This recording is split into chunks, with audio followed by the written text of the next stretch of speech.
Recording has started. This meeting is now being recorded. Okay, you will now rejoin the meeting. You're good.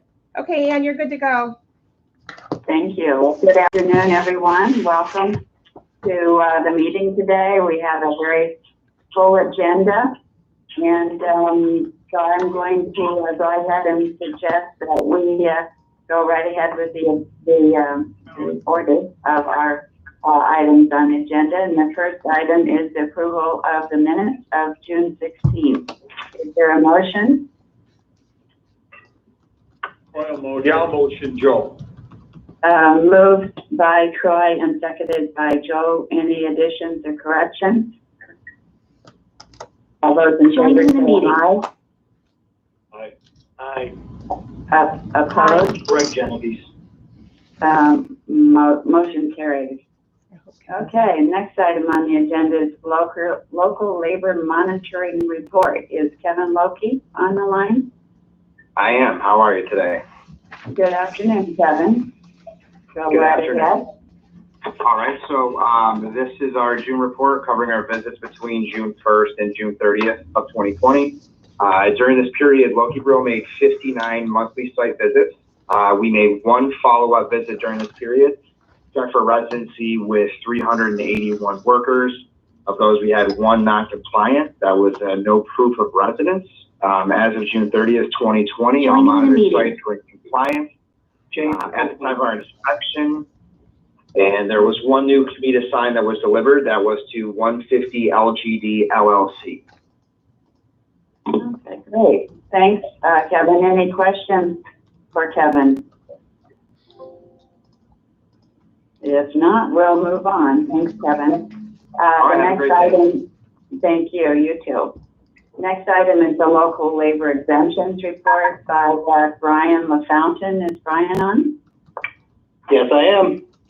Well, welcome. Thank you. Feel free to jump right in there and give us your update. Okay, I had one this month to report on as a local labor exemption for Rotork Controls. They are doing expansion on their facility. I think they were in the town of Gates. And they submitted an exemption based on the cost differentials. And what this was is they had some specialty concrete finish work at their showroom, on the floor of their showroom, their new showroom. Essentially, there was a local contractor and there was an out-of-town contractor that bid on the project. The cost differential was greater than 25%. I reached out, did my due diligence, offered it to the local contractor on the average of the two costs. He could not do it for that amount. So I recommended the approval to Torino Mosaic out of the Buffalo area. Okay, any questions on that? Hey, Brian, this is Jay. Just out of curiosity, what was the cost differential? I know you said it was greater than, what was it? Our limit is 20% or 25%? Our limit is 25%, and the cost differential, let me pull it up here. Okay, the local cost was $25,210. The out of area cost was $15,600. So that's about a 62% differential. Okay. Thank you. That's worth considering, I guess. Yes. I would like to point out that obviously with the other local labor requirements, there's a local company, Baltz Concrete, that's doing all the other concrete work on the site. That's it. Okay, thank you, Brian. Okay. Any other questions? Right, I guess that'll do it. Brian, thanks very much. Thank you.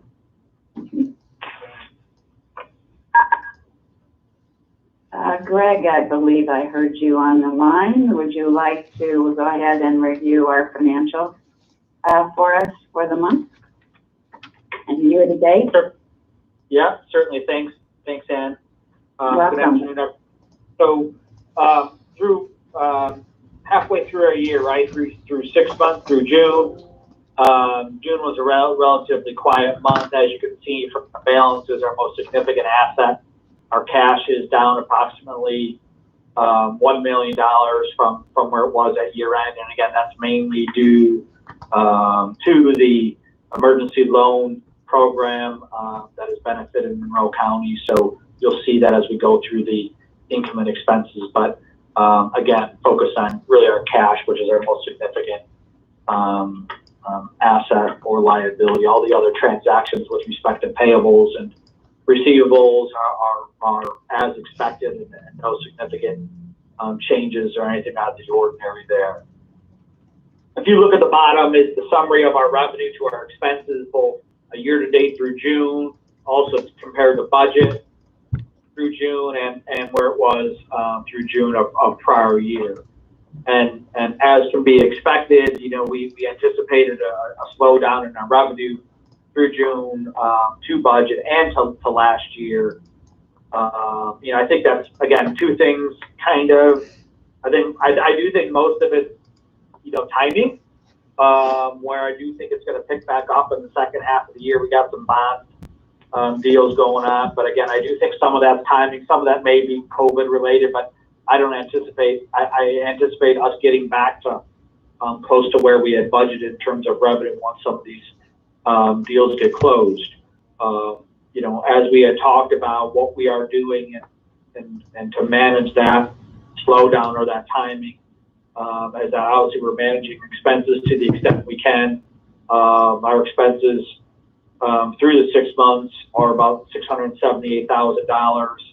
Last year they're about $900,000 through June, and we had budgeted based on things, you know, almost being double of 1.3 million. So again, revenue's down, but we're also managing expenses to manage that revenue fluctuation. So again, all to be expected, all going according to our recasted budget. And like I said, we do anticipate some of that revenue hitting here, you know, certainly in the next 6 months. So that's quite the drop, isn't it? When you look at year over year, 1.6 million this time last year versus this year, that's you know, 538,000 in revenue. Big drop. But can you refresh my memory? Did we get most of that 538,000 in the first quarter, or are we is that just starting to hit the bulk of it starting to hit our books in, say, April or May? April, May, yeah. June. So I would tell you that almost 50% of it hit in February. That was a bit, you know, typically it's we generate, okay, you know, let's say we generate 50,000 on average, and then there's some lumpiness to it, right, where bigger projects hit. Right. That's what you generally see. In February, where we had a significant project hit, and you know, May we had a decent bond deal hit. So again, it's hard to say, but I would say that 50% of the revenue we generated in February, and then over, you know, May and March and April are about 50 to 75,000 a piece. So that's kind of the average. And again, I would say June's about that as well. And you know, we're just waiting for some of those bigger projects to kind of close. I do expect that will occur. Have you done some forecasting looking ahead at the coming months when you expect us to start picking up, you know, our pace here a little bit on revenues? Yeah, I think we did a couple months ago. Let me dig that up. I'll send it around to the board just so you can see what we're looking for, you know, in terms of transparency. And you know, getting with Rachel, see a lot of it's dependent on obviously the clients and when they anticipate closing some of these deals and rates and all that kind of go into play. So right. I'll put something together and share it with everyone here. I just wondered if you had seen anything new in the last couple since you put that last forecast together. But sounds like we will be waiting for the closings of you know, a lot of these projects that have been backed up. I wonder how much of that revenue might go into 2021. if there are further delays. I guess we don't want to think that far ahead at this point, or subsequent delays. But anyway, I'm always interested in your insights, Greg. So. Yeah, I would say just a comment to that, to Ann, in terms of, one of the things that we had discussed was, it almost, because things are very fluid and they're changing very fast, and everyone that is, on the board and people that are, they run their own businesses. So looking out 6 months, it's almost like a fruitless activity. We kept on being like, okay, we can go either way. We want to do it in, hey, what's going to happen in 30, 60, 90 days? We're comfortable maybe there. So right. It's a little bit harder. So just because, obviously with COVID and the economy and timing and everything that's going on, it's just been very hard to predict, what you would have even. We're saying 6 months is a longer term strategy, and that's kind of what it's coming to right now, is that although it seems like it's right there, it's still things change so fast, and it's hard to be comfortable with put some analysis, even if it's 6 months out. Or even if the projects are delayed further, or they come back in for more modifications, pushing out that revenue even further. But just curious about the next couple of months. But that's still a crystal ball that we don't have all the answers to. But in any case, I think we're in pretty good shape right now. We should be pleased with where we are. So. Agreed. All right. Any questions for Greg? Additional questions? All right, hearing none. Thank you, Greg. Let's move on to our first project application. Anna? Thank you. Apex Rochester. Yes, Apex Rochester LLC, or Apex, was formed in 2019 to purchase and replace an on-campus dormitory at RIT. Apex was the successful bidder of the RFP to purchase, demolish, and construct a student housing project adjacent to the RIT campus on 14 acres in the town of Henrietta. Phase 1 of the project consisted of 301 units at a cost of $101 million and was approved by COMIDA on March 19, 2019. The $27 million Phase 2 project will include the construction of a 140,000 square foot 5-story building adjacent to the Phase 1 building. The building will feature 77 units, 318 beds, and multiple amenities for RIT students. Apex expects this phase to create 3 new FTEs. The project has the support of the town of Henrietta. The 30-year custom shelter rent pilot, as well as sales and mortgage recording tax exemptions, has a benefit to incentive ratio of 2-to-1. Okay, thank you. And we have representatives for this project. Are they on the line? Tom George, and Betsy Brooke? Yes, I'm on. Tom George. Good afternoon. Is there anything else you'd like to say about your project? I know you started Joining the meeting. Phase 1 back in March, and you had committed to having 14 FTEs in Phase 1, and now you're with Phase 2. You're projecting 3 FTEs. How are you doing on that aspect of it?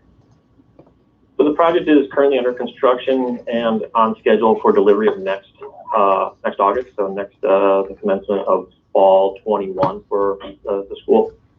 And when we originally developed the project and designed the project, we anticipated, we designed for the second phase. We just weren't sure when we were going to do this second phase. It's a big project to begin with, Phase 1, and we got ahead of schedule, even despite the COVID shutdown for approximately 30 days, or probably more than that in total, but we're way ahead of schedule. And as a result, some of the moving market of RIT, there was some, not incentive, but efficiency to be had by building this second phase now while we were fully operational under a construction phase, and probably be more cost effective and efficient for everybody, both from construction, leasing and management to do both phases at the same time. We just really weren't sure if we were ready to do that on the first before we started phase one. Mm-hmm. And it's we're hearing as a result of COVID and the way campuses are reopening with a decreased density, meaning less occupancy, less bodies on campus, both from operationally and the enrollment. The enrollment, it sounds like it's going to be pretty well resilient, and they anticipate one of our largest freshman classes in history.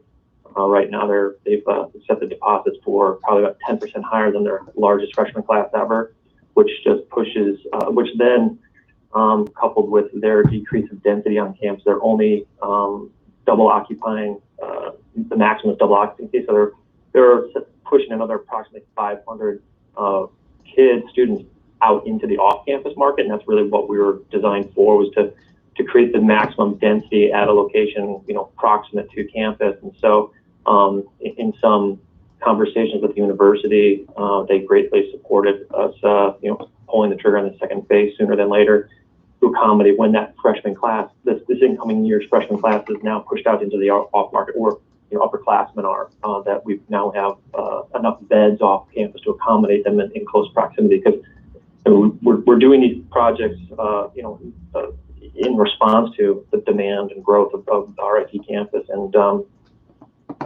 everything seems to be pretty positive about the bed need for those beds. So our intent is for the phase two project to really commence construction immediately. We intend to close and financing probably in the next 30 to 45 days upon this approval, which this approval is part of a closing requirement. And we intend to deliver the second phase, the total project of 1,200 plus beds, all at the same time of August of next year. It's the same ownership group. It is the same construction team, almost identical type building. Again, like I said, we're trying to be as efficient as possible on all avenues, and we feel pretty confident about the potential success for this project, and our delivery on time and on budget. So, and if anybody has any specific questions about it, I'm more than happy to answer. Thank you for that. You're making great progress, and sounds like it's all about supply and demand, and it's good to go on forward with this quickly now while the opportunities are there. Are there other questions from the board? I guess this is Troy.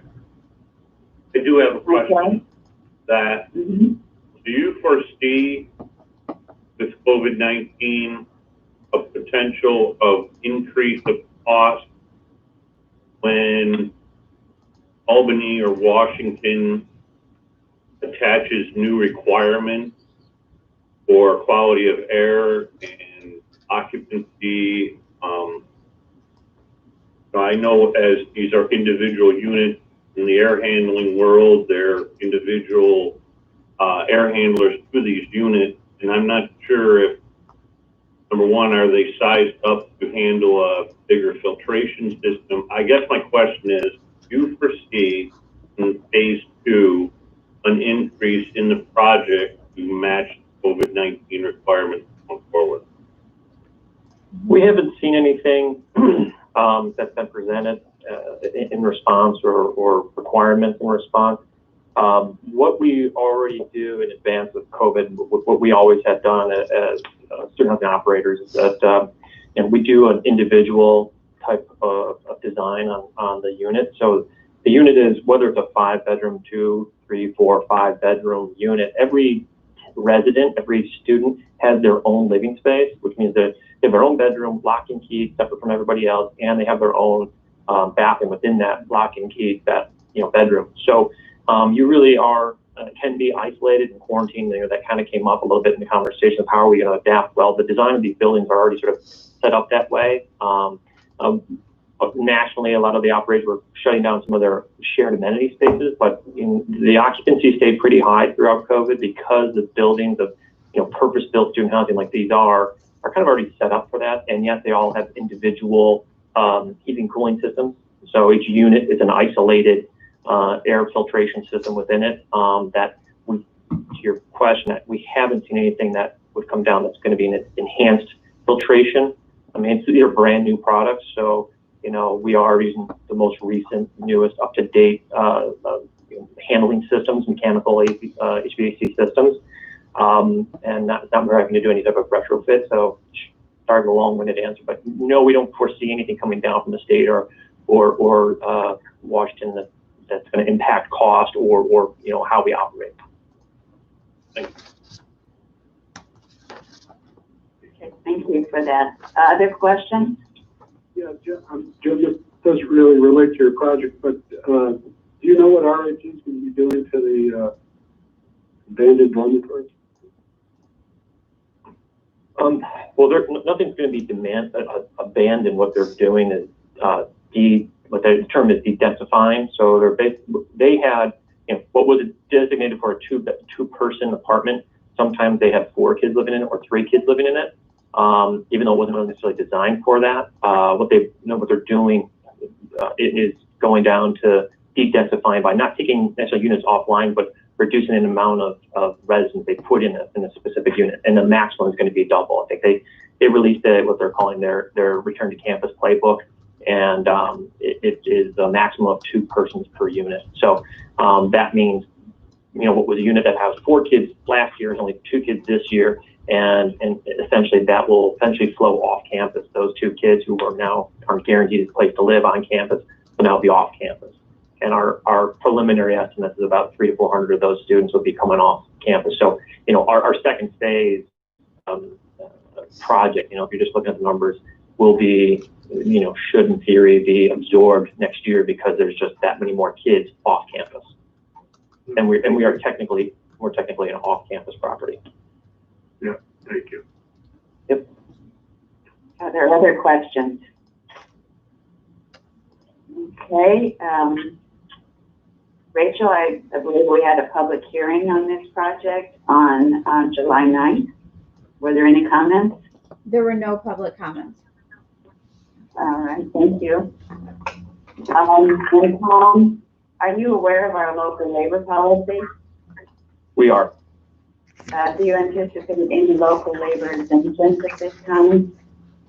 I think a typical of these type projects, the only 2 that we've had to incur over the past couple years on other projects is the driller for doing the deep drilling borings or piles that we have to use for this particular site. That is one that we've applied for exemption previously, and I think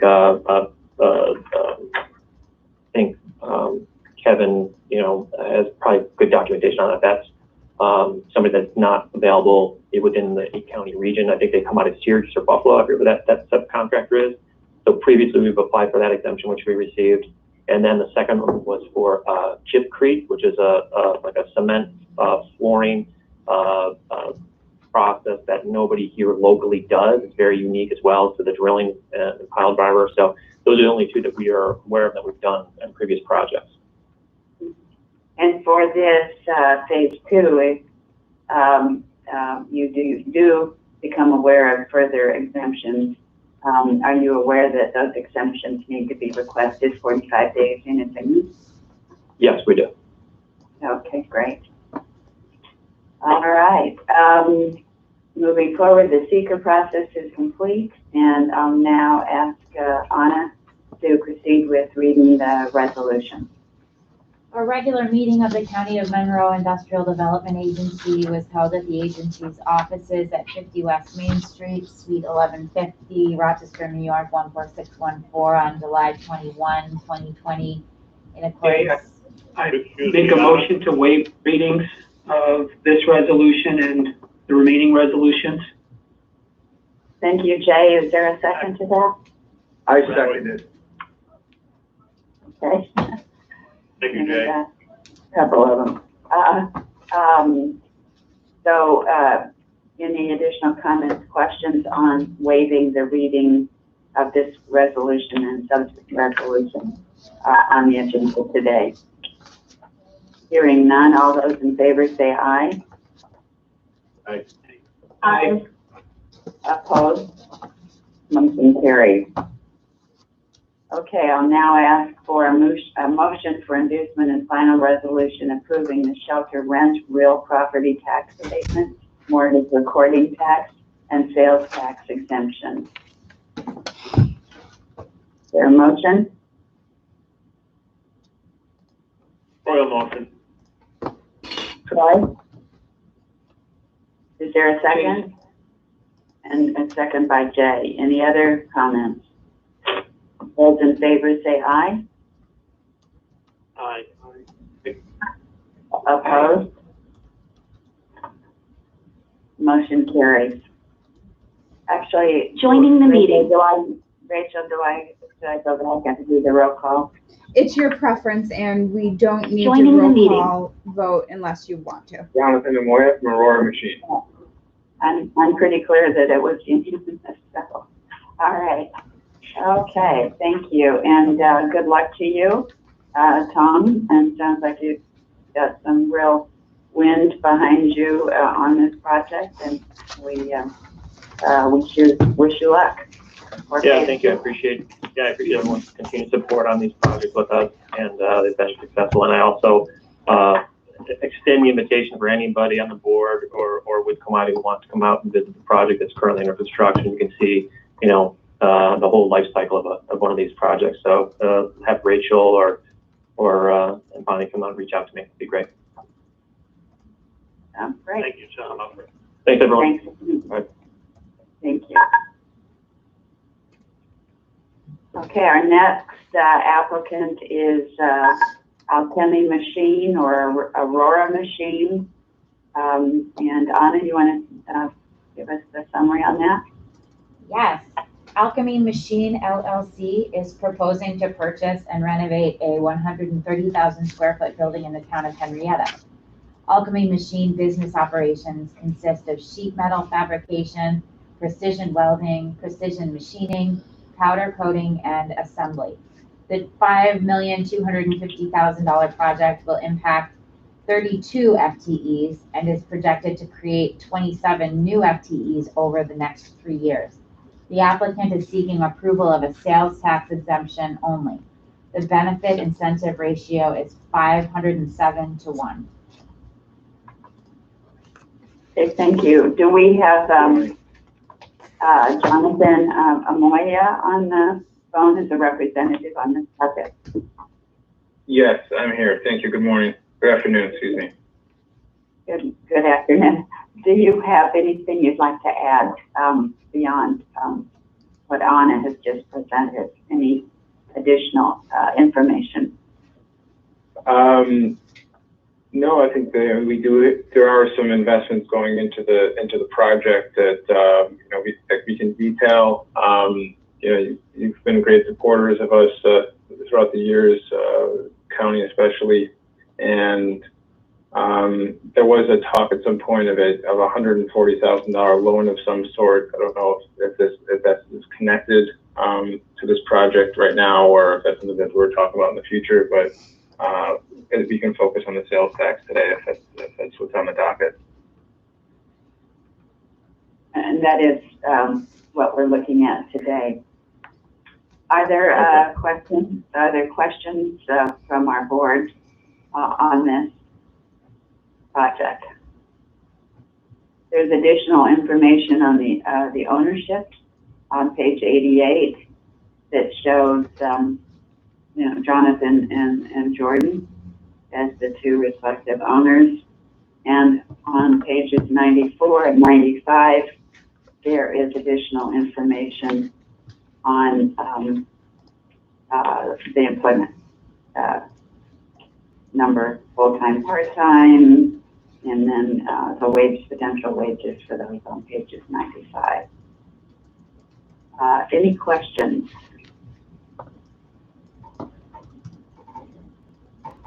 Hearing none, we did not need to have a public hearing on this project. Jonathan, are you aware of our local labor policy? I am, and all contractors that we've engaged thus far are local. Terrific. And do you anticipate any local labor exemptions at this time? Not that we can see at this stage of the project.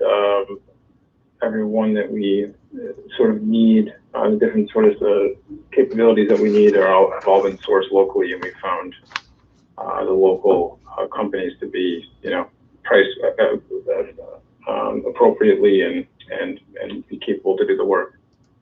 Okay, thank you. And are you aware that if you do find any exemptions, that they would need to be requested 45 days in advance?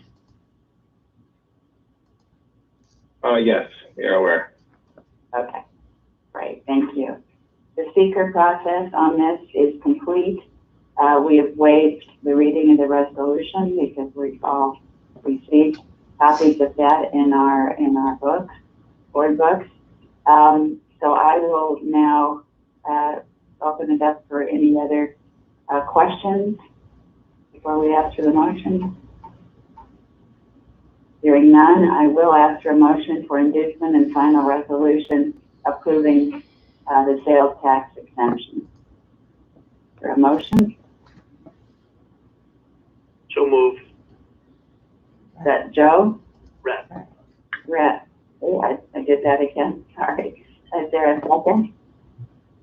Joe, I'll second. And Joe, thank you very much. So I will, no further questions. I will go ahead and take a roll call vote. Jay? Yay.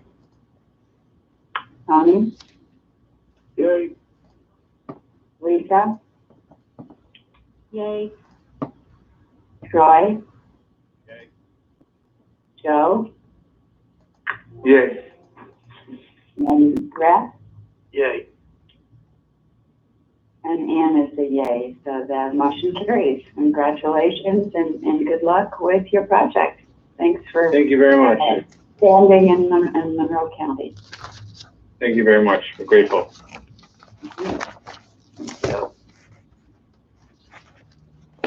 All right, the next project is actually, we have 8 modifications in front of us today. And in there, we'll try to move through these brightly, as a former boss of mine used to say. So the first one is 10 Franklin Street LLC. Anna? 10 Franklin Street, a real estate holding company, is currently renovating 10 Franklin Street in the city of Rochester. The second floor will be converted into 3 apartments. The lower level will be converted into a fitness studio and leased by the Vault Rochester LLC. The project was approved for mortgage recording tax and sales tax exemption. As a result of COVID-19 pandemic-related construction delays, the applicant is seeking an extension of the sales tax exemption through December 31st, 2020. Thank you. Any questions on this modification? Okay, so we're looking for an extension of the sales tax exemption through December 31st, 2020, and I'll ask for a motion to that effect. I'll make the motion. It's Tony. Thanks, Tony. Is there a second? I'll second it, Lisa. Thanks, Lisa. Any additional comments or questions? All right, all those in favor say aye. Aye. Aye. Opposed? Aye. Motion carries. Thank you. Okay, moving along to Buckingham Properties, another modification.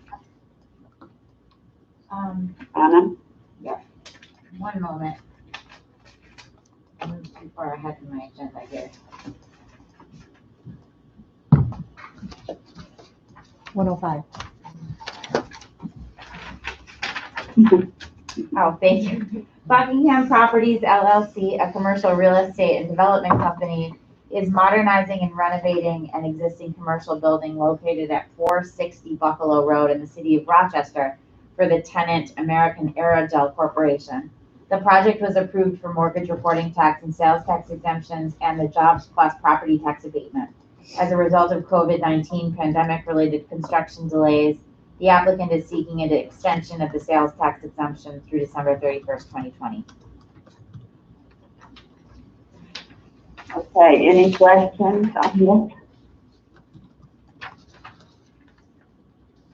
Okay, so I'll ask for a motion to approve an extension of the sales tax exemption through December 31, 2020. Your motion? I'll make motion.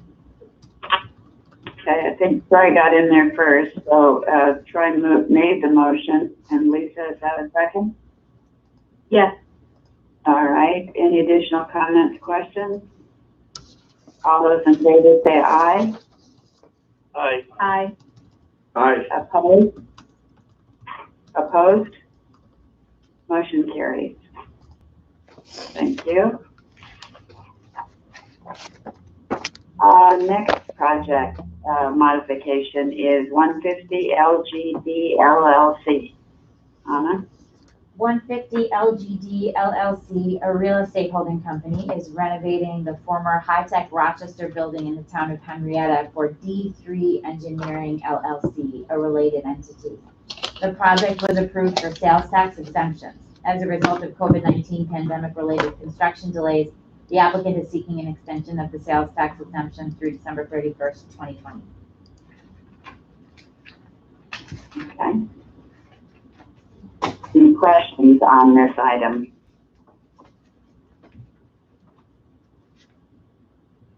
All right, hearing none, I will ask for a motion to approve an extension of the sales tax exemption through December 31, 2020. I'll motion Joe. Okay, thanks, Joe. It's been moved. Is there a second? Red. Second. And seconded by Rhett. Any additional comments, questions? Seeing none, all those in favor say aye. Aye. Aye. Aye. Opposed? Okay, motion carries. We're zipping right through these. So the next one is Vargas Associates. Vargas Associates, Inc., a facilities project management company, is expanding its current location on Humboldt Street in the city of Rochester. The project was approved for sales tax exemptions. As a result of COVID-19 pandemic-related construction delays, the applicant is seeking an extension of the sales tax exemption through December 31st, 2020. Thank you. Are there any questions? All right, I'll ask for a motion to approve the extension of the sales tax exemption through December 31st, 2020. Is there a motion? I'll make a motion. Thank you, Lisa. Is there a second? Second, Jay? Jay, thank you. Any additional questions, comments? All those in favor say aye. Aye. Aye. Opposed? Motion carries. Thank you.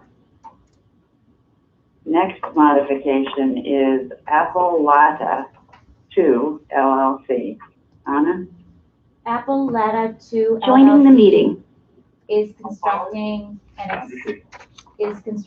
extensive senior housing project in the town of Greece. The applicant is starting the second phase of the project and is seeking a renewal and an extension of the sales tax exemption through December 31st, 2022.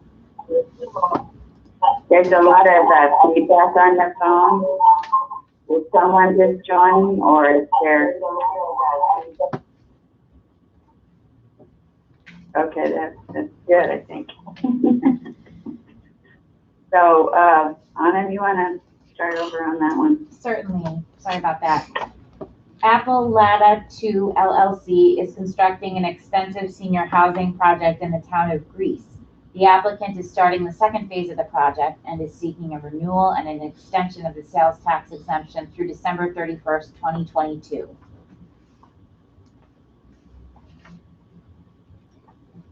Okay, so I think the details certainly are in the resolution. Any questions on this? It's both, you know, they're starting the second phase, so we're looking for a motion to approve an extension of the pilot, an extension of the sales tax exemption through December 31st, 2022. A motion? Oil motion. Troy, thank you. Is there a second? I'll second. Any additional questions? All those in favor say aye. Aye. Aye. Aye. Aye. Opposed? Hearing none, motion carries. Thank you. Okay, next item is the Rochester District Heating Cooperative. This is even before my time. Been very happily, I guess, managed for us since 1986. You want to review the details, Anna? Sure. Rochester District Heating Cooperative Incorporated, or RDH, is the only nonprofit steam cooperative in New York State and was formed in 1985 to acquire a defined portion of the RG&E downtown steam system. Monroe County is the largest member user of RDH. RDH, the agency, the city of Rochester, and Monroe County entered into a pilot agreement in 1986 for a term of 15 years. That pilot agreement was extended for an additional 20-year term, expiring on November 30th, 2020. RDH is now seeking an extension of the pilot agreement for an additional 20-year term through 2040. Okay, great. Questions, anyone? It's quite the historical project. And it's working well, obviously. Joining the Okay, meeting. I will ask for a Mike motion. Howard. Has someone joined the meeting? And Mike Howard represents RDH. He just joined, but you can go ahead and proceed with the motion. Okay. All right, I will ask for a motion to approve an extension of the pilot agreement for an additional 20-year term through 2040. I'll make that motion, Brad. Thank you, Red. Tony will second again. Tony, thank you for your second. Any additional questions? All those in favor say aye. Aye. Opposed? Motion carries. Thank you very much. Okay, the next item on the agenda is the marketplace pilot modification. Anna?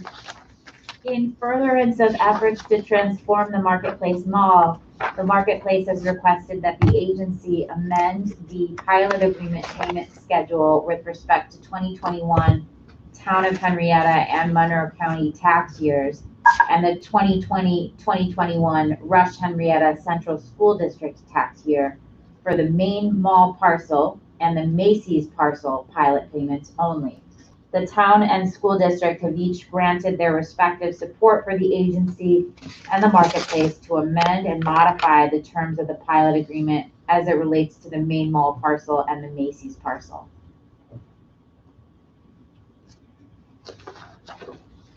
Okay, Rachel, anything you want to add to this?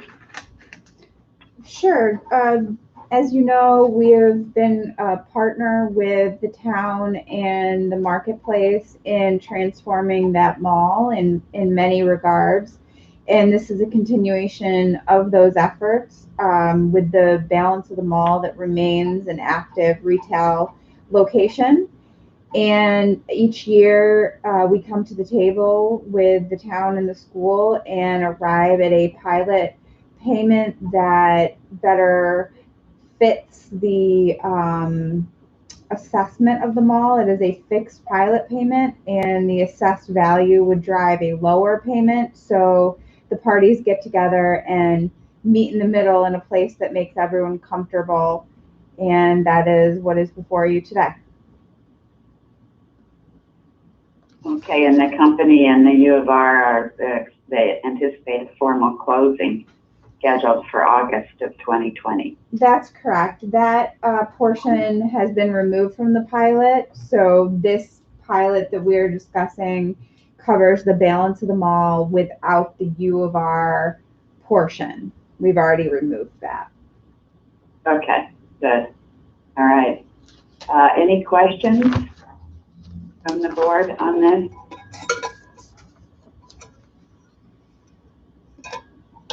Hearing none, I'll ask for a motion to amend and modify the terms of the pilot agreement as it relates to the main mall parcel and the Macy's parcel.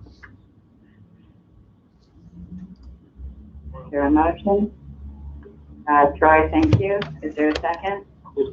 I'll second it, Tony. Tony, is there a second? Any additional questions on this? All right, all those in favor say aye. Aye. Aye. Aye. Opposed? Motion carries. Okay, we are moving along. Right. The last modification is the Charlotte Lake River Homes Housing Development. Anna? Charlotte Lake River Homes Housing Development is assigning its beneficial interest to Charlotte Investors LLC. Agency consent for the assignment is required under the regulatory agreement, executed and delivered contemporaneously with the issuance of the Series 2005 bonds.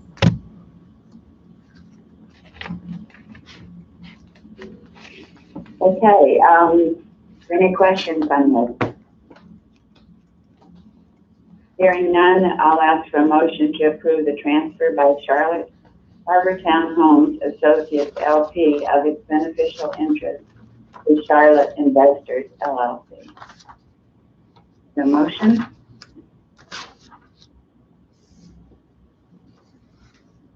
May I have a motion? Tony. Been moved by, was that Tony? Yes. Thank you, Tony. Is there a second? I'll second. Second, Joe. Okay, thank you, Joe. All those in favor say aye. Aye.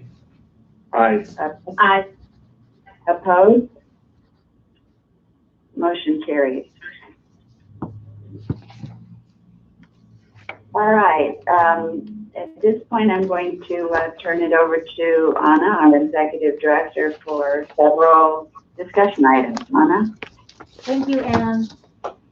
As you are all aware, IDAs are required to hold a public hearing before approving any project for which financial assistance of more than $100,000 is proposed to be provided in the state of New York. There's no requirement that IDA board members attend or respond to any questions or objections raised at such a hearing. While COMIDA was not required to, in a past meeting, Lydia Burr, our economic development manager, was appointed as the agency's public hearing officer to attend all public hearings on behalf of the agency. We are asking the board to consider appointing additional public hearing officers so that Lydia Burr is not required to attend all public hearings, and we have a little bit more bandwidth to accommodate multiple public hearings taking place. We are suggesting that Allison Clark, Robin Finnerty, myself, Anna Liss, as well as Lydia be additional public hearing officers. Rachel Barinello also attends these public hearings as well. And Lydia is already designated as an officer, is that what you said? She is, yes. Yeah, okay. All right, any questions on that? I think that makes a lot of sense. All right, I'll ask for a motion to approve Anna J. Liss, Robin Finnerty, and Allison Clark as public hearing officers. I'll make that motion, Brad. Thank you, Red. Is there a second? I'll second it, Lisa. Thank you, Lisa. Any additional questions? All those in favor say aye. Aye. Aye. Aye.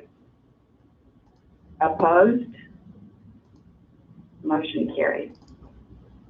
Okay. And now we also have a new pay equity policy that Anna's going to tell us about, and we don't need to take any action on this at this time, but she's going to give us the background on it, and I believe, has everyone received a copy of the pay equity policy in their packets? Yes. Okay, good. All right. Anna? Thank you, Anne. County Executive Adam Bello earlier this year, around February, when I joined his administration, asked me to attend a meeting with the Rochester Pay Equity Coalition. It's a grassroots group that formed several years ago.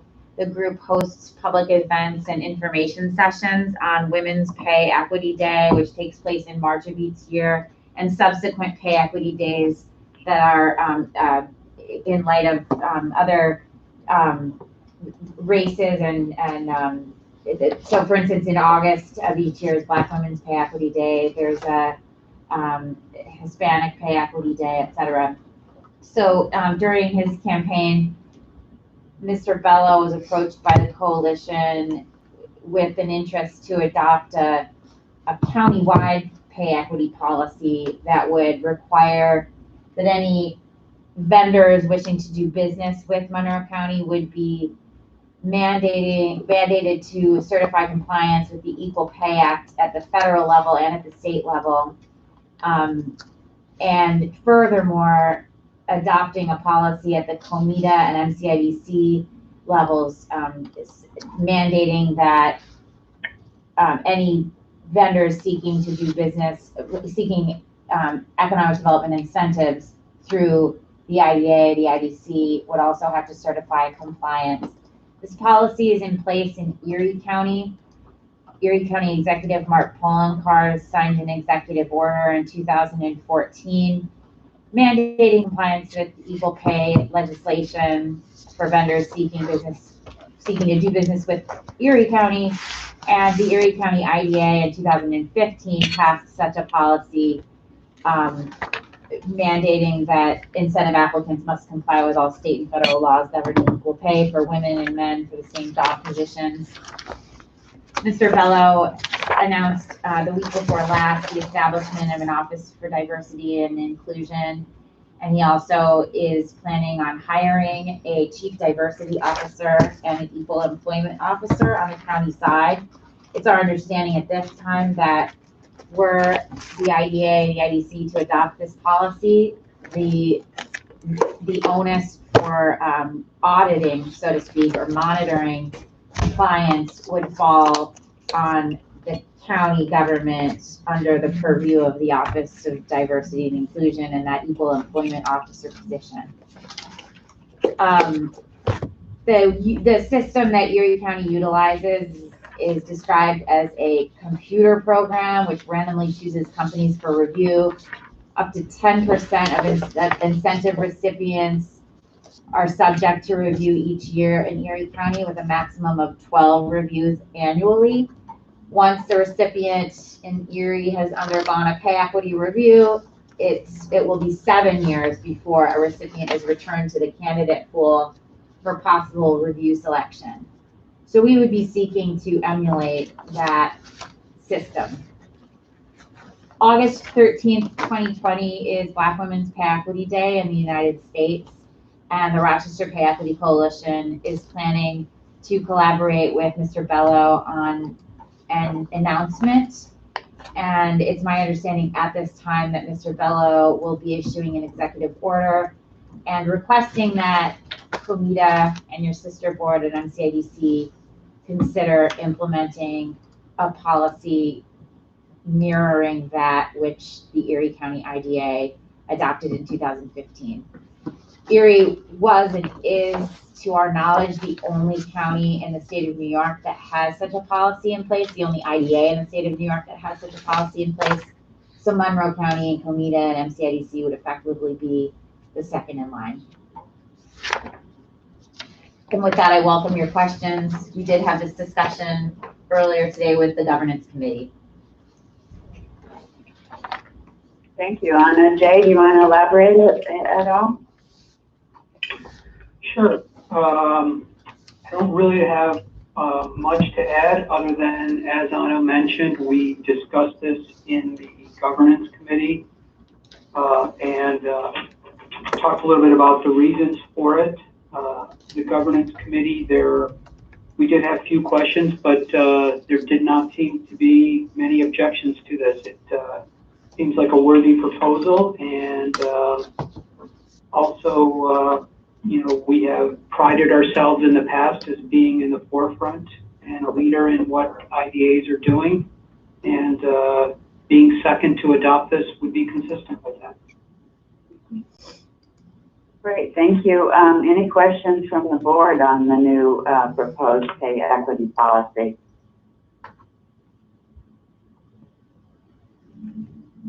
Certainly sounds very worthwhile, and I agree with Jay in keeping with us attempting to be, you know, be in the forefront certainly, and you know, there's nothing wrong with feeling really good ideas. And then it sounds like there'd still be a lot of, you know, momentum behind it with the town executive and some of these other organizations. So. Is that the feedback that any other feedback you need, Anna, from us? This is excellent. Thank you. I appreciate it.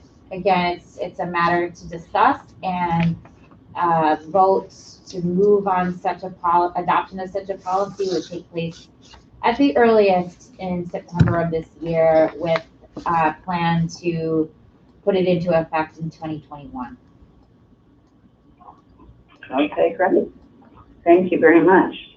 At this point, I'll ask for a motion to enter into an executive session for the purpose of discussing pending litigation and program financial information. Is there a motion? I'll motion, Joe. Thank you, Second, Joe. Second by Jay. All those in favor say aye. Aye. Opposed? Motion carries.